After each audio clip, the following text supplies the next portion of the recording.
കാരണം പിന്നെ നമ്മുടെ ശരീരത്തിൻ്റെ അവയവം ദാനം ചെയ്യുന്നത് നമുക്ക് പ്രത്യേകിച്ച് കുഴപ്പമൊന്നുമില്ലെന്നുള്ള സന്ദേശം തന്നെയാണ് ആൾക്കാർ കൊടുക്കുന്നതിന് വേണ്ടി തന്നെയാണ്.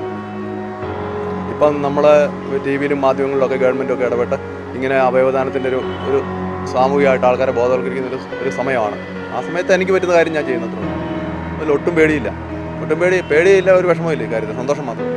കാരണം എനിക്ക് ഇതിനെപ്പറ്റി നല്ല ബോധ്യമുണ്ട്. കരട് കൊടുത്തൊന്നും കൊണ്ട് എനിക്ക് ഭാവിയിൽ വലിയ പ്രശ്നമൊന്നും ഉണ്ടാകുന്നില്ല. കരട് വളരുന്ന സാധനമാണ്. 5 മാസത്തെ പിന്നെ റെസ്റ്റ് വേണം ഇതിന്. മിനിമം നമ്മുടെ മസിൽസൊക്കെ പഴയ രീതിയിലാകണമെങ്കിൽ, നമുക്ക് പഴയ രീതിയിൽ എക്സർസൈസൊക്കെ ചെയ്ത് വരണമെങ്കിൽ 5 മാസം പിടിക്കും. ഇത് കൊടുക്കുന്നത് പാറത്തോട് പഞ്ചായത്തിലുള്ള പാലമ്പറയുള്ള റോജി ജോസഫ് പുത്തമ്പരയ്ക്കുന്ന ആളാണ്. പുള്ളി പുൽപ്പ ടെക്സ്റ്റൈൽസ് കഴിഞ്ഞ 25 വർഷമായിട്ട് സെയിൽസ്മാനാണ്. 2 പെൺകുട്ടികളാണുള്ളത്. അവരെയൊക്കെ അതൊക്കെ ഓർക്കുമ്പോൾ പിന്നെ അയാളുടെ ജീവൻ നിലനിർത്തുന്ന നമുക്ക് ചെയ്യാൻ പറ്റുന്ന കാര്യം ചെയ്യും.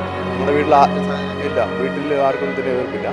പിന്നെ അങ്ങനെ ഒരു പ്രശ്നമില്ല. ഞങ്ങളുടെ വീട്ടിൽ നീന്തൽ സംബന്ധിച്ചൊരു അനുകൂലമല്ലാതെ പ്രതികൂലമായിട്ട് യാതൊരു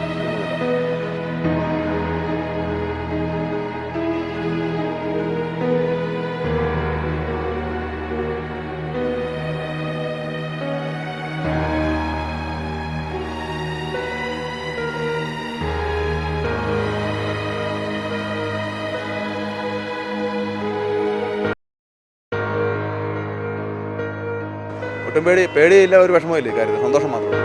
കാരണം എനിക്ക് ഇതിനെപ്പറ്റി നല്ല ബോധ്യമുണ്ട്. കരട് കൊടുത്തൊന്നും കൊണ്ട് എനിക്ക് ഭാവിയിൽ വലിയ പ്രശ്നമൊന്നും ഉണ്ടാകുന്നില്ല. കരട് വളരുന്ന സാധനം.